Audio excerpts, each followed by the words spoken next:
همه چیز از یه تراپیست ارزون شروع شد. با خودم عهد کرده بودم حالا که تو این بیپولی دارم هزینه میکنم خجالت رو بذارم کنار. جلسه اول قبل از اینکه دهن باز کنم خیلی محکم بهم گفت ببین اونایی که باید قبول داشته باشن دارن، حالا 5 تا الاغم زر بزنن چیزی از کم نمیشه. گفتم مشکلم اینه که کسی قبولم نداره. گفت پدر مادرت که قبولت دارن؟ گفتم ندارن. گفت برادر خواهرت چی؟ گفتم اونا هم ندارن.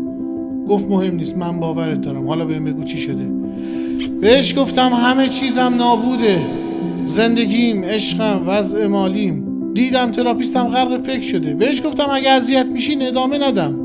گفت گو نخور دیگه بابا، جزئیاتو بگو ببینم جریان چی بوده. حقیقتا چون ارزون حساب کرده بود که حرفامو بشنوه خیلی بهم بر نخورد. جزئیات رو توضیح و آخرش گفتم از ته دلم غمگینم. یه مکسی کرد و گفت رعنا رو میشناسی؟ گفتم کدوم رعنا؟ گفت همون رعنا که تو منگلکشه تیغوسا و خرمرکشه یا روسیا ایران جان برگرد بیا.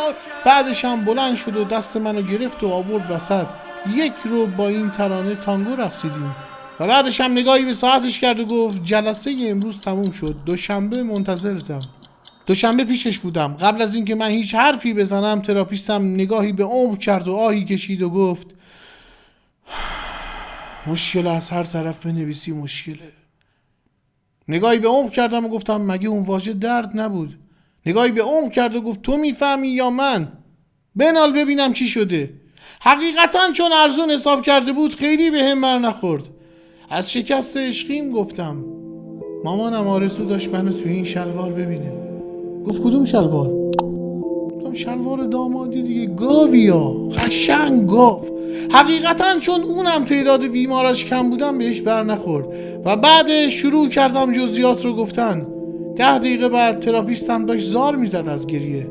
بعدش هم گفت میتونیم بریم سراغ مشکل خودت چون اینا بیشتر شبیه زندگی منه. از اون روز به بعد ما با هم تراپی میریم.